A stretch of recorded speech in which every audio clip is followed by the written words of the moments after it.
उस दिन मैंने अपने बाप को पहली बार रोते देखा था। वो आदमी जो कभी थकता नहीं था, जो हर मुश्किलों को हंसकर झेल जाता था। उसकी आंख में आंसू थे और होठों पर बस एक ही बात, बेटा मैं हार नहीं सकता क्योंकि मेरे पीछे तुम खड़े हो। उस दिन समझ आया, किताबें ज्ञान देती है लेकिन जिंदगी जीने का असली हुनर बाप सिखाता है।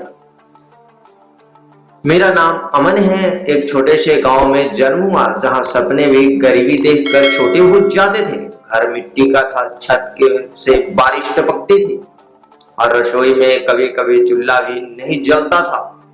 लेकिन एक चीज हमेशा मजबूत थी, मेरे बाप की हिम्मत।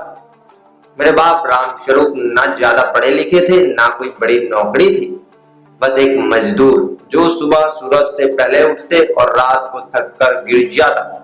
मैं अक्सर सोचता था क्या मिला इन्हें इस मेहनत से, लेकिन वो हमेशा कहते थे बेटा मेहनत कभी खाली नहीं जाती, बस वक्त लगता है। पहला सबक काम छोटा या बड़ा नहीं होता। एक दिन मैं स्कूल से लौट रहा था, देखा मेरे बाप सड़क के किनारे गड्ढा खोद रहे थे। मेरे दोस्त पास खड़े हंस रहे थे, देख तेरे बाप क्या काम करते हैं।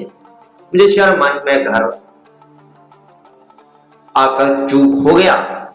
बाप ने पूछा क्या हुआ बेटा। मैंने झूठ बोला, कुछ नहीं। लेकिन बाप समझ गए थे। उसने मेरे कंधे पर हाथ रखकर बोला काम छोटा नहीं होता बेटा, बस रोज छुट्टी होती है। उस दिन पहली बार मैंने अपने बाप को गर्व से देखा। दूसरा सबक त्याग क्या होता है। सर्दियों का मौसम था, ठंडी इतनी कि हाथ शून्य हो जाए। मेरे पास स्कूल जाने के लिए स्वेटर नहीं था। मैं ठंड से कांपता हुआ स्कूल जाता था। एक दिन बाप ने मुझे नया स्वेटर दिया। मैं खुश था, लेकिन उस रात मैंने देखा मेरे बाप खुद ही बिना स्वेटर के ठंड में सो रहे थे। मैंने पूछा आपका स्वेटर कहाँ है। वो मुस्कुराए, मुझे ठंड नहीं लगता बेटा। लेकिन मैं समझ गया, उन्होंने अपना स्वेटर मुझे दे दिया था। उसी दिन सीखा त्याग किताबों में नहीं, बाप के कर्मों से मिलता है। तीसरा सबक हार मानना मना है। एक दिन काम से लौटते वक्त बाप गिर गए, उन्होंने पैर में चोट लग गई। डॉक्टर ने कहा कुछ दिन आराम करना पड़ेगा, लेकिन अगले ही दिन वो फिर काम पर चले गए। मैंने गुस्से में कहा आपको समझ नहीं आता क्या, आराम कर लीजिए। उन्होंने मुस्कुराते हुए जवाब दिया अगर मैं रुक गया तो तुम्हारे सपने भी रुक जाएंगे। उनकी ये बात मेरे दिल को हथौड़े की तरह लगी। जिंदगी का तूफान, समय बीतता गया, मैं बड़ा होता गया, लेकिन एक दिन ऐसा आया जब हमारी जिंदगी पूरी तरह बदल गई। बाप जिस ठेकेदार के पास काम करते थे वो भाग गया। महीनों की मेहनत की मजदूरी एक झटके में खत्म। घर में खाने को कुछ नहीं, माँ की आंख में आंसू, और मैं बिल्कुल टूट चुका था। मैंने बाप से कहा अब क्या होगा। उन्होंने गहरी सांस ली और बोले अब होगा असली इम्तिहान, संघर्ष की आग।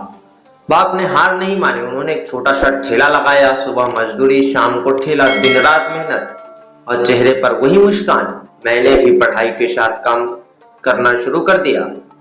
कभी कभी थक कर सोचता छोड़ दूं सब कुछ, लेकिन तभी बाप की आवाज गूंजती थकना मना है बेटा, क्योंकि मंजिल थके हुए को नहीं मिलती। मोल एक दिन स्कूल में एक प्रतियोगिता थी, अपनी प्रेरणा और प्रभाषण। सब बच्चे ने बड़े बड़े नाम लिए, कोई एपीजे अब्दुल कलाम, कोई विवेकानंद। जब मेरी बारी आई मैंने मंच पर जाकर कहा मेरी प्रेरणा कोई महान व्यक्ति नहीं, मेरे बाप है। हॉल शांत हो गया। मैं सबको अपने बाप की कहानी सुनाई, उनकी मेहनत, उनका त्याग, उनका संघर्ष, और अंत में बस एक लाइन कही ना कागज ना कलम ना किताब से सीखा है, जिंदगी जीने का हुनर मैंने अपने बाप से सीखा है। तालियों के गूंज से पूरा हॉल भर गया और उस दिन मैंने अपने बाप की आंखों में गर्व देखा। सफलता की शुरुआत उस भाषण के बाद मेरी जिंदगी बदलने लगी। मुझे स्कॉलरशिप मिली, अच्छे कॉलेज में एडमिशन मिला, लेकिन असली खुशी तब मिली जब मैंने अपनी पहली सैलरी अपने बाप के लिए एक नया स्वेटर खरीदा। मैंने उन्हें पहनाया और कहा अब आपको ठंड नहीं लगेगी। उनकी आंख में आंसू थे, उन्होंने बस इतना कहा आज मेरी मेहनत सफल हो गई। आखिरी सबक, आज मैं एक सफल इंसान हूँ, अच्छी नौकरी, अच्छा घर, लेकिन जब भी जिंदगी में कोई मुश्किल आती है मैं किताबें नहीं खोलता, मैं बस अपने बाप को याद करता हूँ। उनकी वो झुकी हुई कमर, पसीने से भीगा चेहरा और आंखों में अटूट हिम्मत। और खुद से कहता हूँ, अगर वो नहीं हारे तो मैं कैसे हार सकता हूँ। सिर्फ जिंदगी की असली किताब माँ बाप होते हैं। संघर्ष से भागने वाले कभी जीत नहीं पाते। त्याग और मेहनत ही इंसान को महान बनाते हैं। और सबसे बड़ी बात, जिसके पीछे बाप का साया होता है उसे दुनिया की कोई ताकत हरा नहीं सकती। अंत में एक लाइन, जिसके बाप को समझ लिया उसने जिंदगी को समझ लिया। दोस्तों, यदि ये कहानी पसंद आई हो, वीडियो को लाइक करें, हमारे चैनल को सब्सक्राइब करें और दोस्तों के साथ ज्यादा से ज्यादा शेयर करना ना भूलें। मिलते हैं किसी अन्य कहानी में। जय हिंद, जय भारत।